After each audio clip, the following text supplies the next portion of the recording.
When I entered the Yoruba class, I say, is this my class? No, not possible. This is not my class. I'm using the door. I'm dead. I'm a dead meat. Now, this story is not to shade Yoruba people. I'm a Yoruba person myself. Thank God I am Yoruba. You are in SS1. How can you carry the behavior of SG junior secondary school? Like JSS1 students, are you not cultured? I was expecting some sense of maturity from you people. But you have displayed a lot of immaturity right now. Can you grow up?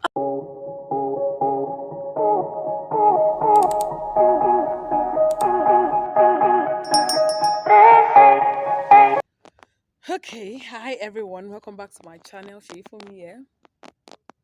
It's nice to see you guys again. Okay, basically, so today's story time is about the new place I work. Yeah, this place, this city is a different city from where I used to work. Where I used to work, everybody was Yoruba. In this new city, like you have mixed cultures. You have Hausa, you have Igbo, you have Fulani, you have every other culture. So in this particular setting, you have like separate classes for each tribe. Now in this school, because of the fact that they have to teach them language, they decide to divide like each culture into different classes. Like we have Yoruba class, we have Igbo class, we have Hausa class as well. So last term, I started working here last term. Last term, I was new, and then the students were just coming in newly. So they had not really divided them. So everybody was just put in a class, arranged anyhow. They had not divided them into their like cultural classes where they want to learn the language and all of that. So last time I was taking three classes meant for another teacher. I had not really like come in contact with, okay, this is outside class, this is Yoruba class, this is Igbo class, until this time. And the classes were just like normal student shenanigans and students frustrating system, normal usual ones. So this particular term, I was now giving the classes I'm going to take again this term. Now, the classes I'm taking this term are not the ones I took last term. They changed the classes. They were supposed to give me my original classes, but two of those three are still stuck in other classes. So I couldn't really take them. So they had to give me two other extra, like separate classes. But one of those classes is my original class. Now I entered the two other classes that are not my original class.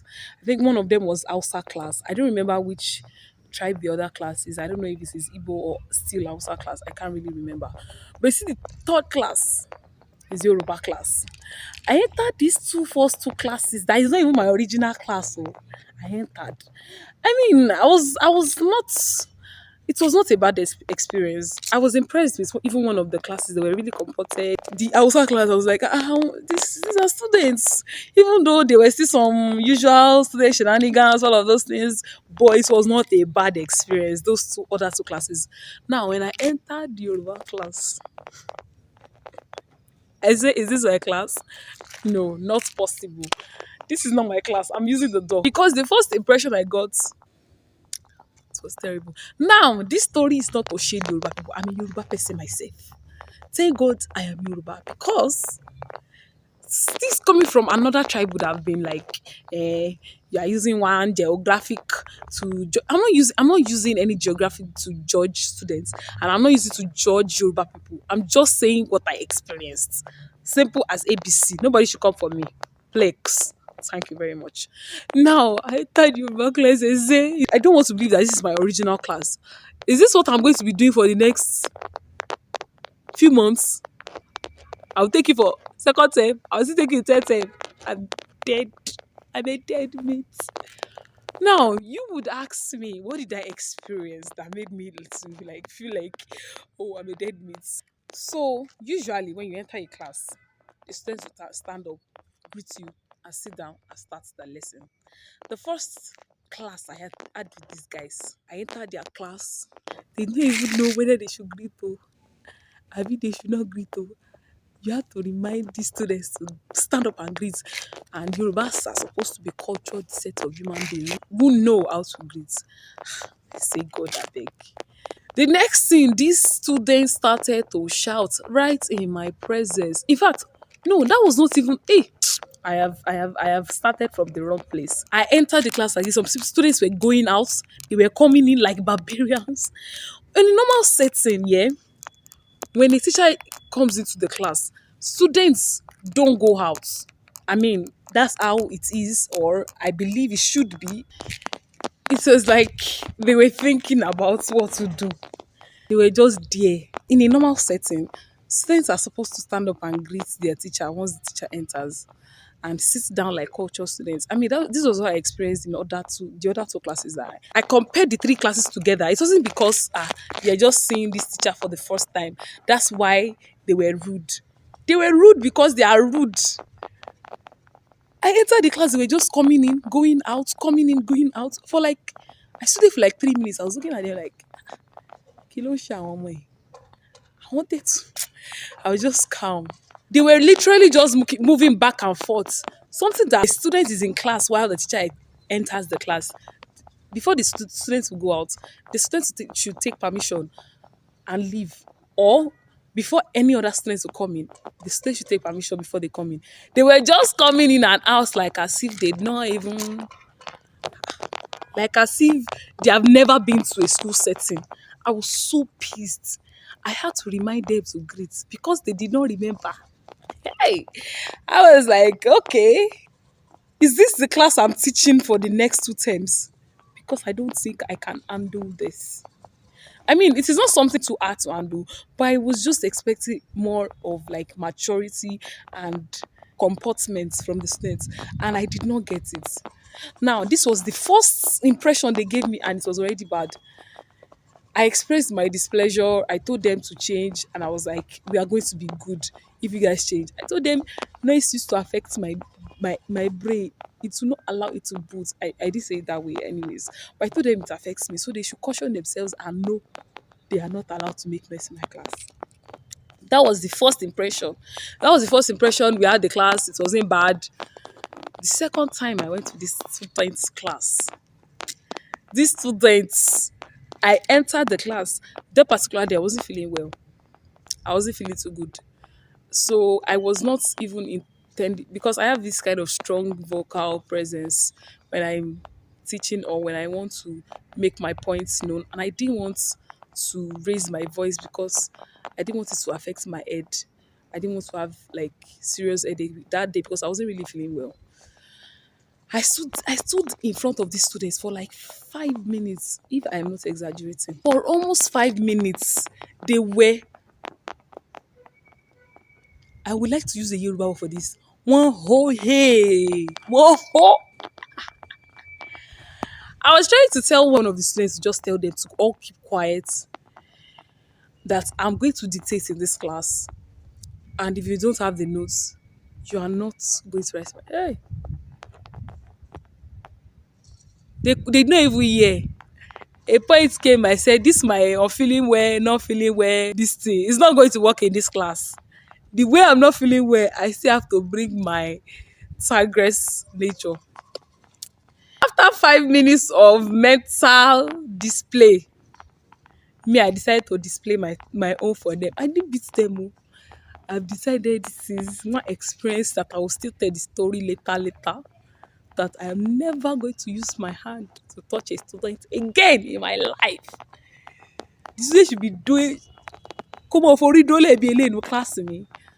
Forgive me, non-Yoruba speakers. I will not touch him, but I will speak. I will speak. I will speak to that student, and the students will know that he has been spoken to.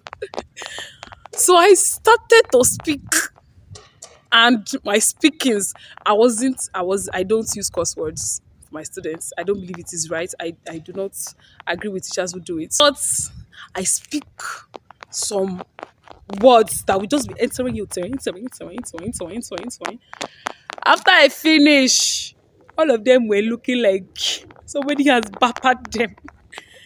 And I came up with this, my acting skills, and just, I was angry. I was really, really mad that I've already come to your class once. And I've told you how I like my things. Yes, you people still decide to display this madness today. But I had to add acting to my anger. It's because I knew that if I did add acting to it that day, these students, they will take over the class from my hand. So I just start to put this vocal, that strong, energetic thing to it. And my face was so angry, like they had done something terrible out of the world, even though they are students. But it was just really annoying. The fact that I was not feeling fine that day, and I felt like they should be cultured enough to, you know, comport themselves, and they were not able to. So I was angry, and I needed to instill some kind of reverence in them because they were not giving, they were not giving that reverence, and I needed to use that skill, that manner to put it in them without having to cane them. So after my display for them and my talk, I was like, hey, you are in SS1. You are in SS1. How can you carry the behavior of SG junior secondary school? Like JSS1 students, are you not cultured? I was expecting some sense of maturity from you people. But you have displayed a lot of immaturity right now. Can you grow up? A lot of things in line with that. After the whole shenanigans of my display and my, acting and my speech, all of them were looking like somebody gave them five strokes. And then the teacher now came in and admonished them and all of that, all of that. After the teacher left, I was like, you people see your life. Ah, I had to talk sense to their eyes because they didn't have reverence. And reverence is not something that like some students really have like that so fast. Unless you just make them know that they need to be fearful of your presence. Not like you will now be lion of the tribe of your class, but then fearful of your presence, but also friendly at the same time. That's just a balance. So after the class, I was like, all of them are going to stand up to the end of this class, and it was double period. Later, the teacher that came in told them to kneel down. So I was like, this is even better. All of you are kneeling down to the end of this class. And we had a beautiful class that day, actually. Very, very mindful, full of decorum. And with my style of discussion teaching method, the class would have been very, very noisy. Because even a normal class that is well conducted and mature, we still like make noise when there's discussion class. But this was it was like the heavy weight of those ones was inside their stomach. And I was pleased. I was really pleased with the outcome, and I want to believe that things are going to change from now on. I want to believe that. So around close to the end of the second period, I just told all of them to stand up and sit down and all of that, and it was a nice class. They interacted. I mean, they knew they a lot of them knew that what they did was wrong. So it wasn't like this person is just punishing us unjustly. You understand? So that's basically that about today's story. If you enjoyed what you just watched, please do well to give a like. And if you like this personality and you feel like, okay, I might, it's not bad that I keep on watching these videos, please do well to hit the subscription button. And if you have experienced anything like this with students, or if you are a student who have done something like this to your teachers, please let's have the comments rolling. And see you guys next time. Bye. Ciao.